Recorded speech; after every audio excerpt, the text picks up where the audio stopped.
Shalom saudara-saudari yang dikasihi Tuhan Yesus Kristus, salam sejahtera buat saudara semua dimanapun saudara berada. Damai sejahtera dan sukacita Roh Kudus kiranya senantiasa melimpah dalam hati dan kehidupan saudara semua. Pada kesempatan ini kita akan belajar tentang 7 tanda akhir zaman.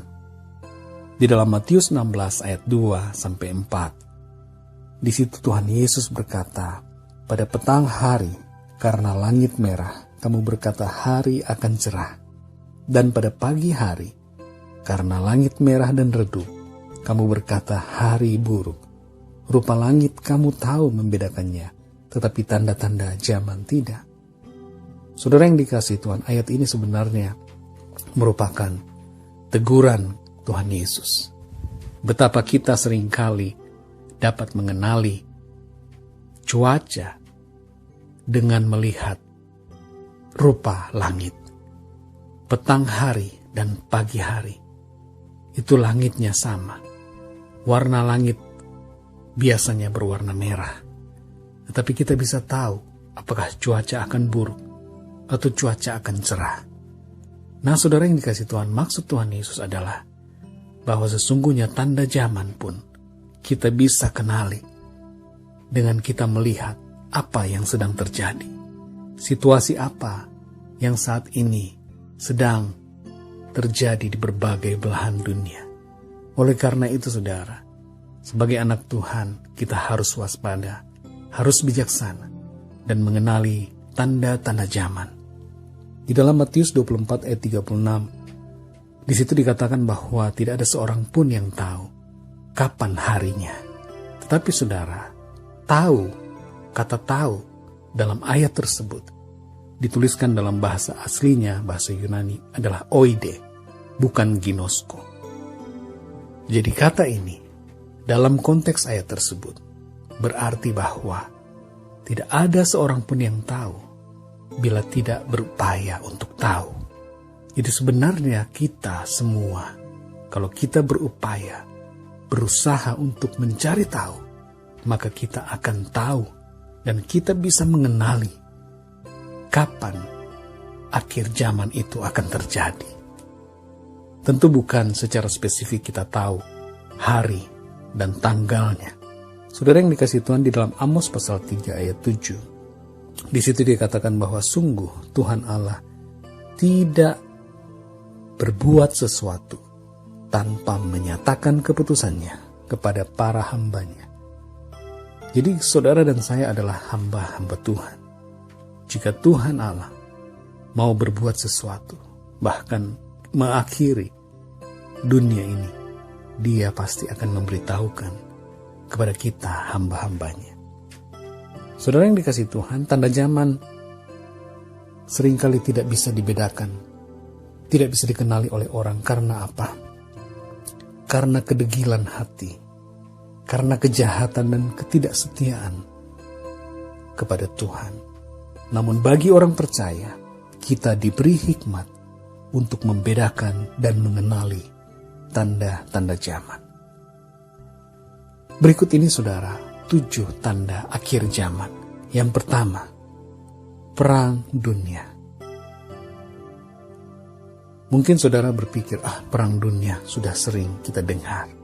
Ada berbagai macam perang. Perang dunia pertama, perang dunia kedua, dan berbagai macam perang yang ada terjadi di berbagai belahan bumi.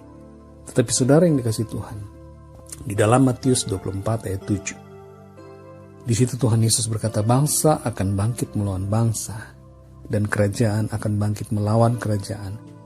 Konteks ayat ini, kita harus pahami bahwa akan terjadi suatu keadaan perang yang begitu besar, yang melebihi perang yang sudah ada. Sekarang ini saudara, bukan hanya 1 atau 2 bangsa yang memiliki senjata nuklir. Ada banyak bangsa di dunia ini, banyak negara di dunia ini yang punya senjata nuklir, senjata penghancur massal, senjata-senjata yang melebihi bom atom Hiroshima dan Nagasaki. Dan kita bisa melihat tensi peperangan itu sudah nampak, saudara. Yang kedua adalah munculnya nabi-nabi palsu, Mesias palsu, dan ajaran palsu.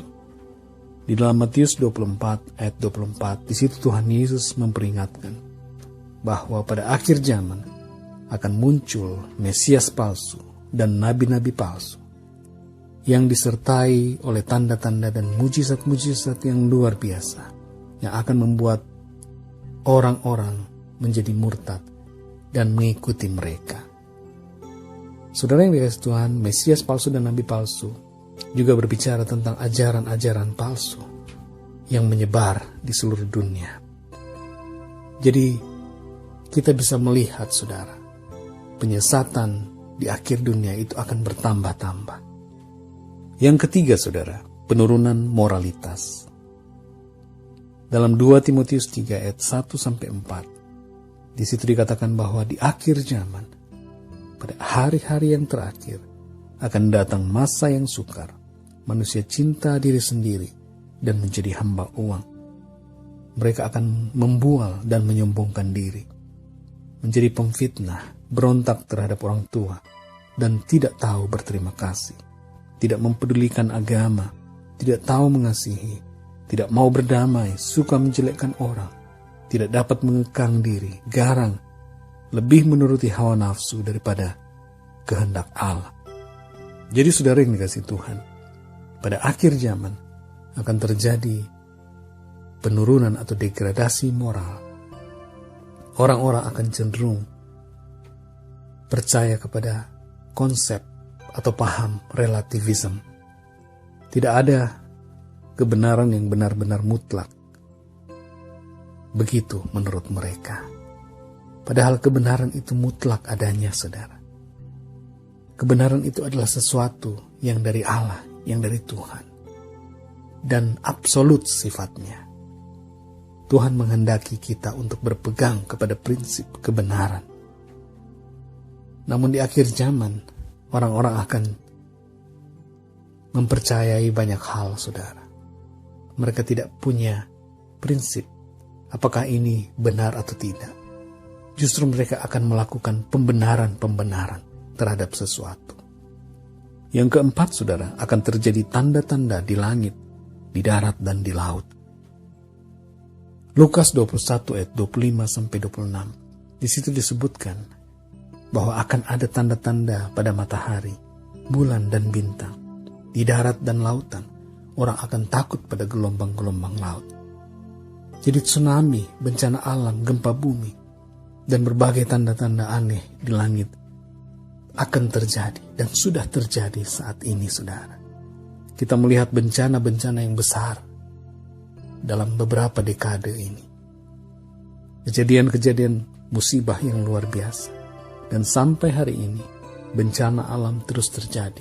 Bahkan keanehan-keanehan alam membuat para ilmuwan menjadi bertanya-tanya apa yang sesungguhnya sedang terjadi hari-hari ini. Yang kelima, saudara, semakin banyak orang yang meragukan kedatangan Tuhan Yesus. Alkitab menyebutkan tentang hal ini, di mana akan banyak orang akan menjadi apatis terhadap kedatangan Tuhan Yesus kedua kali. Matius 24 ayat 29 di situ terdapat perumpamaan tentang hamba yang dipercayakan oleh Tuhan. Ketika Tuhan itu pergi dan mempercayakan segala sesuatu kepada seorang hambanya, hambanya itu justru tidak menunaikan tanggung jawabnya. Dia berpikir dalam hatinya, Tuanku tidak datang-datang. Jadi saudara yang dikasihi Tuhan, orang-orang akan menjadi semakin apatis terhadap kedatangan Tuhan Yesus. Yang keenam, saudara, pada akhir zaman, situasi masyarakat akan menjadi seperti pada zaman Nabi Nuh. Pada zaman Nabi Nuh, Tuhan membinasakan semua orang kecuali Nuh dan keluarganya. Apa yang membuat Tuhan membinasakan mereka adalah karena mereka melakukan dosa seksual, perzinahan, percabulan. yang begitu luar biasa. Seperti juga apa yang terjadi di Sodom dan Gomora. Hubungan seks sesama jenis, dosa seksual terjadi, dan kita bisa melihat, saudara, hari-hari ini dosa semacam ini semakin merajalela. Bukan hanya fisikal, saudara, tapi yang non-fisik juga terjadi. Perzinahan itu bukan hanya sekedar secara fisik, saudara, tetapi Tuhan Yesus pernah memperingatkan bahwa apabila kita memandang seorang wanita dan menginginkannya, maka kita sudah berzina dengan dia. Jadi berzina melalui mata, apa yang kita lihat, itu juga sesuatu yang harus kita waspadai. Dan Tuhan memperingatkan hal ini, saudara. Perzinahan saat ini merajalela lewat teknologi, lewat internet. Di dalam Lukas 17 ayat 26-27, di situ disebutkan bahwa pada akhir zaman akan menjadi seperti zaman Nabi Nuh. Perhatikan, saudara, tanda-tanda yang sedang terjadi di berbagai negara di dunia ini. Pernikahan sesama jenis dilegalkan. Dosa-dosa seksual semakin meningkat. Bukan hanya di luar negeri, tetapi juga di Indonesia, saudara. Yang ketujuh, saudara, dunia ini menuju pada satu sistem pemerintahan dan satu sistem ekonomi.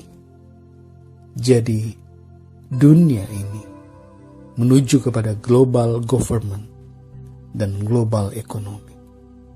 Satu pasar dunia akan terjadi, seperti yang disebutkan dalam Wahyu 13 ayat 17. Dan tidak seorang pun dapat membeli atau menjual selain dari mereka yang memakai tanda itu.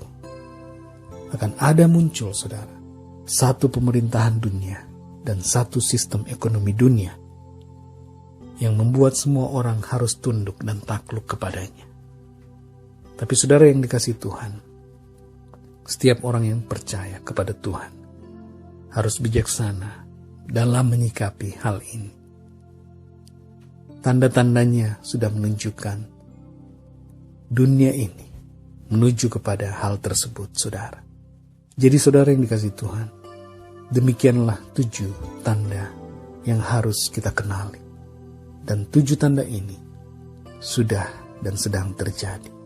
Biarlah kita menjadi bijaksana dan kita terus mempersiapkan diri untuk kedatangan Tuhan kita, Yesus Kristus.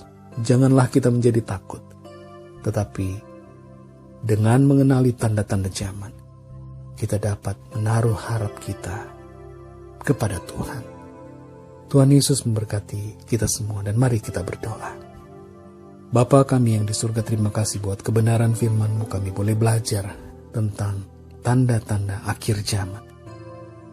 Jadikan kami bijaksana, jadikan kami pribadi yang setia, menuruti prinsip kebenaran-Mu ya Tuhan.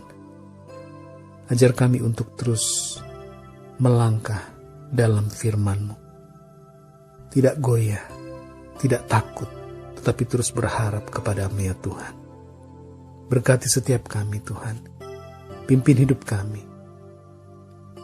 Biarlah kuasa Roh Kudus-Mu terus menguatkan kami untuk tetap kuat pada akhir zaman ini.